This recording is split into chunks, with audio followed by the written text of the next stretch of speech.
নমস্কাৰ ভাস্কৰজ্যোতি এষ্ট্ৰবাস্তু জ্ঞান চেনেললৈ সকলোকে পুনৰবাৰ স্বাগতম জনাইছোঁ। আজি পুনৰ আপোনালোকৰ মাজলৈ মই এটা নতুন কণ্টেণ্ট লৈ আহিছোঁ।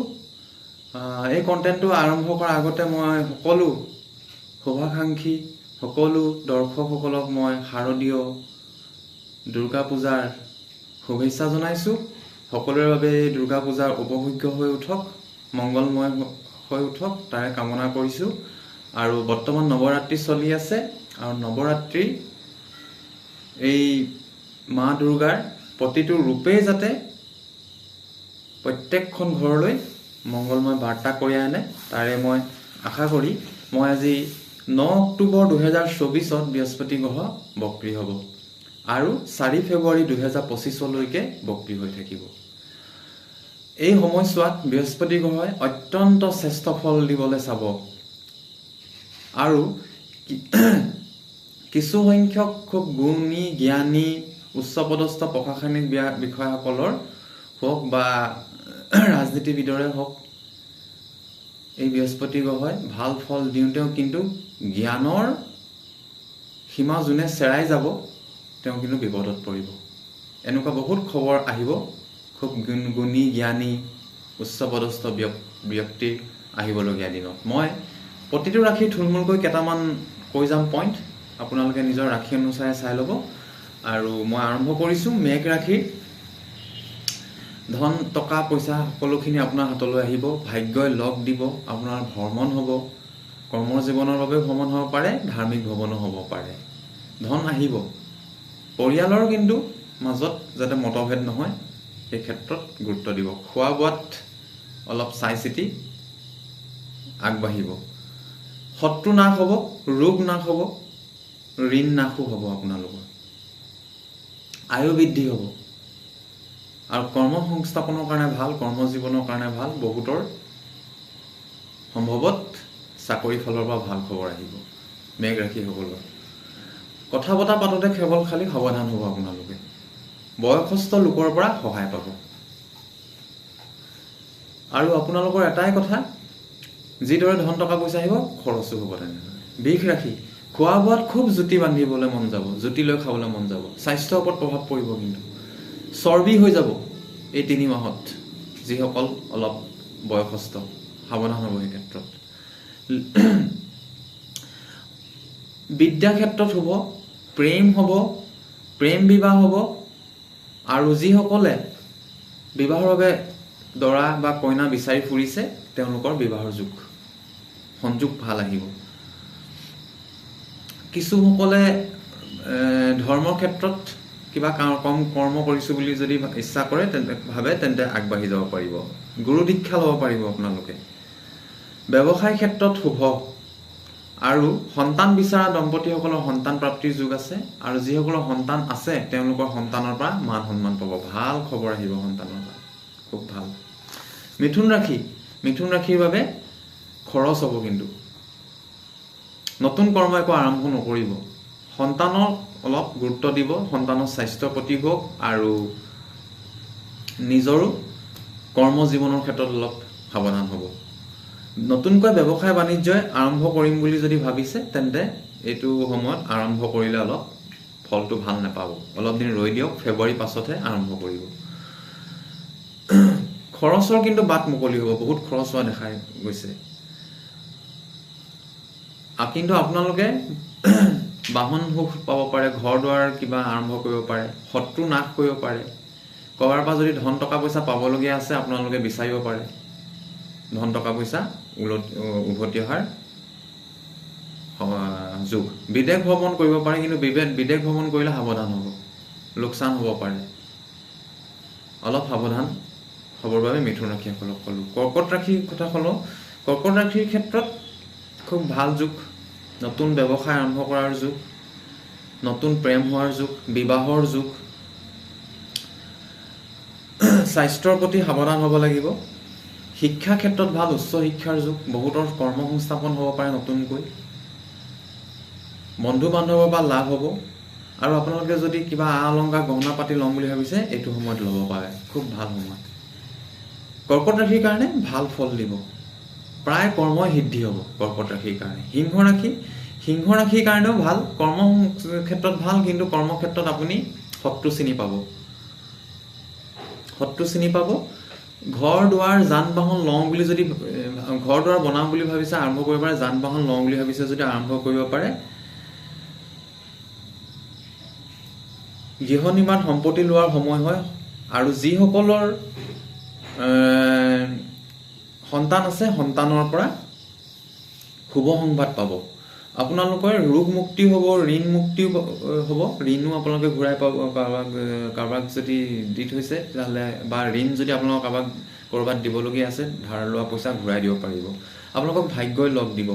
খালি কৰ্ম জীৱনত ভাল, কিন্তু আপোনালোকে শত্ৰু চিনি পাব আৰু অলপ সাৱধান হৈ আগবাঢ়িব। কন্যা ৰাশি ভ্ৰমণ হ'ব, দৈনন্দিন কৰ্মত মনোযোগ দিব, যান বাহনৰ প্ৰতি আগ্ৰহ বাঢ়িব, ঘৰ দুৱাৰ সামগ্ৰী হওক, ঘৰ দুৱাৰ বনোৱাৰ পৰিকল্পনা কৰিব, মান সন্মান পাব, ভাই ভনীৰ পৰা সুখ পাব কন্যা ৰাশিসকলৰ। আৰু যিসকল কন্যা ৰাশিৰ জাতিকাৰ বা যি দম্পতীৰ সন্তান আছে, সন্তানৰ পৰা মান সন্মান পাব। সন্তান থকাসকলৰ সন্তানে শিক্ষা ক্ষেত্ৰত ভাল ফল দেখুৱাব পাৰিব। ধন আহিব আপোনালোকৰ হাতলৈ। ভ্ৰমণ হ'ব, ধাৰ্মিক ভ্ৰমণ হ'ব, ধন টকা পইচা আহিব, সংযোগ পাব। কৰ্ম জীৱনত নতুন সংযোগ পাব। বৃহস্পতি গুৰুৱে আপোনালোকক সহায় কৰিব। ভাল। তুলা ৰাশিৰ কাৰণে স্বাস্থ্যৰ ক্ষেত্ৰত অলপ সাৱধান হ'ব নিজৰ। ধন টকা পইচা তুলা ৰাশিৰ কাৰণে আহিব। উচ্চ শিক্ষাৰ যিখিনিয়ে ৰিচাৰ্জ কৰিম বুলি ভাবিছে, উচ্চ শিক্ষাৰ কিন্তু কিবা এটা লিংকছ আহিব। খুব ভাল, শুভ যোগ উচ্চ শিক্ষাৰ কাৰণে। আপোনালোকৰ ভ্ৰমণ হ'ব, বিদেশ ভ্ৰমণ হ'ব। আপোনালোকৰো যান বাহনৰ যোগ আছে। খালি আপোনালোকে স্বাস্থ্যৰ ক্ষেত্ৰত সাৱধান হ'ব। আৰু আপোনালোকৰ যিসকলৰ সন্তান আছে, বিবাহিত দম্পতীৰ সন্তানসকলৰ প্ৰতি কিন্তু অলপ গুৰুত্ব দিব, তেওঁলোকৰ বিদ্যা স্বাস্থ্যৰ ওপৰত। বৃশ্চিক ৰাশিৰ ক্ষেত্ৰত কৈছোঁ, বৃশ্চিক ৰাশিৰ ব্যৱসায়ত ভাল, বিবাহ যোগ, নতুনকৈ প্ৰেম হ'ব পাৰে, উপাৰ্জন হ'ব, আয় বৃদ্ধিৰ যোগ হয়, খুব ভাল। সন্তান প্ৰাপ্তিৰ যোগো আছে, বাধা বিঘিনি আঁতৰিব, বিদ্যাৰ ক্ষেত্ৰতো শুভ। কিন্তু বিবাহিতসকলৰ দাম্পত্য জীৱনত অলপ খেলি মেলি হ'ব পাৰে, তৰ্ক বিতৰ্ক হ'ব পাৰে। বৃশ্চিক ৰাশিসকলৰ কিন্তু মান সন্মান আহিব, ধন টকা পইচা আহি থাকিব। আৰু চাকৰিৰ যোগ আছে, কৰ্ম সংস্থাপনৰ যোগ আছে, বিবাহিত দম্পতীসকলৰ সন্তান প্ৰাপ্তিৰ যোগো আছে ইয়াত। ধনুৰাশিৰ ক্ষেত্ৰত যদি মই কওঁ, ধনুৰাশিৰ ক্ষেত্ৰত শত্ৰু ৰোগ এইবোৰৰ পৰা সাৱধান হ'ব। কাকো ধন টকা পইচা ধাৰলৈ নিদিব, ধন টকা পইচা ধাৰ দিলে অসুবিধা হ'ব। বেপাৰ বাণিজ্য কৰিব পাৰিব, ধৈৰ্য ধৰিব লাগিব আপোনালোকে। ধৈৰ্যই কিবা এটা বিপদ আহিলেও ঈশ্বৰৰ ঐশ্বৰিক শক্তিয়ে আপোনালোকক সহায় কৰিব। যাত্ৰা হ'ব, চাকৰি কৰা সকলৰ বাবে শুভ, ধন টকা পইচা আহিব আৰু আপোনালোকে ঋণ লওঁ বুলি ক'লেও ল'ব পাৰিব। মকৰ ৰাশি পেটৰ ৰোগৰ পৰা সাৱধান হ'ব। মকৰ ৰাশিসকলৰ যাত্ৰা হ'ব শুভ, প্ৰেমত সফলতা, বিদ্যাত শুভ, নতুন উৎসাহ পাব, ঘৰ দুৱাৰ বনোৱাৰ ক্ষেত্ৰত আগ্ৰহী হ'ব। আধাৰুৱা ঘৰ দুৱাৰ হওক, নতুনকৈ ঘৰ দুৱাৰ আৰম্ভ কৰিব পাৰিব। মান সন্মান বৃদ্ধি হ'ব, ককায়েক বায়েকৰ পৰা শুভ ফল পাব, পিতৃৰ পৰা ভাল সহায় সহযোগ পাব। মকৰ ৰাশি যাত্ৰা হ'ব, ধৰ্মৰ লগত জড়িত হোৱাৰ মন যাব। কুম্ভ ৰাশি মাতৃৰ স্বাস্থ্যৰ প্ৰতি গুৰুত্ব দিব। মিত্ৰৰ সৈতে আপোনালোকৰ অলপ মতানৈক্য হ'ব পাৰে, ঘৰুৱা পৰিৱেশত অলপ তৰ্ক বিতৰ্ক হ'ব পাৰে, কাৰ্যক্ষেত্ৰত সতৰ্ক হ'ব, ব্যৱসায় বাণিজ্যত শুভ, ব্যৱসায়ত শুভ। যান বাহন লোৱাৰ সময়, ঘৰ দুৱাৰ বনোৱাৰ বাবে আৰম্ভ কৰিব পাৰে, সা সম্পত্তি লোৱাৰ যোগ হয়। ভাল কৰ্মত ধন খৰচ হ'ব আপোনালোকৰ, অকস্মাত লাভ হ'ব, আপোনালোকৰ আয়ু বৃদ্ধি হ'ব, আপোনালোকৰ বিদেশ যাত্ৰা হ'ব পাৰে, বিদেশৰ পৰা লাভো হ'ব পাৰে, শুভ। মীন ৰাশি যাত্ৰা হ'ব আপোনালোকৰ, আত্মবিশ্বাস বাঢ়িব, পৰাক্ৰম বাঢ়িব, ব্যৱসায় কৰিব পাৰিব, দাম্পত্য জীৱন ভাল, বিবাহিতসকলৰ বিবাহিতসকলৰ, যিসকল বিবাহিত তেওঁলোকৰ দাম্পত্য জীৱন ভাল। বিবাহৰ যোগো আছে, কাৰোবাৰ নতুন প্ৰেমৰ সংযোগ হ'ব, ধৰ্ম ক্ষেত্ৰত হ'ব, সামাজিক মাধ্যমৰ যোগেদি উন্নতি, কোনোবাই সামাজিক মাধ্যমৰ যোগেদিও বিবাহৰ প্ৰস্তাৱ, কাৰোবাৰ সৈতে চিনাকি হৈ বিবাহৰ প্ৰস্তাৱ হ'ব পাৰে। আপোনালোকৰ ভ্ৰমণো হ'ব, ভাল সম্পৰ্ক হ'ব মানুহৰ লগত, সমাজৰ লগত। আৰু ব্যৱসায় বাণিজ্যৰ ক্ষেত্ৰত আপোনালোকে যদি যুগ্মভাৱে ব্যৱসায় কৰে শুভ মংগলময় হ'ব, আৰু অকলশৰীয়াকৈ কৰিলেও ভাল হ'ব, কিন্তু ধন টকা পইচা আহি থাকিব। ইয়াৰে ভিতৰত কেইটামান ৰাশিটো শনিৰ প্ৰভাৱ আছে, মকৰ, কুম্ভ, মীন, মেঘ, তুলা, বৃশ্চিক, কৰ্কট, তেওঁলোকৰ শনিৰ প্ৰভাৱ আছে যদিও কিন্তু তেওঁলোকে ভাল সংযোগ এটা পাব এই বৃহস্পতি গুৰু বক্ৰী হোৱাৰ লগে লগে। আৰু এই বৃহস্পতি গুৰু যি 9 অক্টোবৰৰ পৰা 4 ফেব্ৰুৱাৰী 2025 বক্ৰী হ'ব, তাৰ ওপৰত মই থুলমূলকৈ এটা আপোনালোকক আভাস দিলোঁ।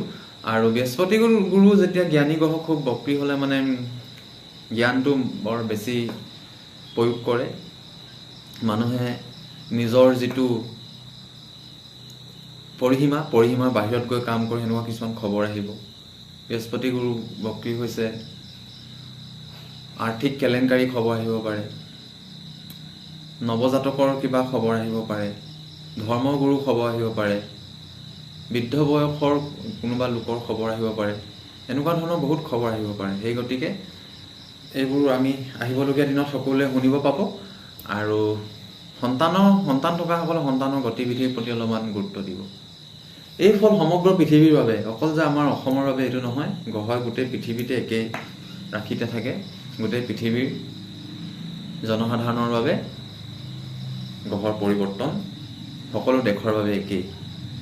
আজিলৈ মই মোৰ এই বৃহস্পতি গুৰু পৰিৱৰ্তনৰ বিষয়ে ক'লোঁ। মোৰ এই ভিডিঅ'টো অলপ শ্বেয়াৰ কৰি দিব, মোৰ চেনেলটো ছাবস্ক্ৰাইব কৰাব, নতুন শুভাকাংক্ষীসকলক আপোনাৰ বন্ধু বান্ধৱসকলক আগবঢ়াই দিব। জন্মকুলনী অধ্যয়ন কৰাবলৈ হ'লে মোৰ সৈতে যোগাযোগ কৰিব। আৰু সকলোকে পুনৰ এবাৰ দুৰ্গা পূজাৰ শুভেচ্ছা জনাইছোঁ, আৰু মংগলময় হওক তাৰে কামনা কৰি মোৰ আজি ভিডিঅ'টো ইয়াতে ইমানতে সামৰণি মাৰিছোঁ। নমস্কাৰ।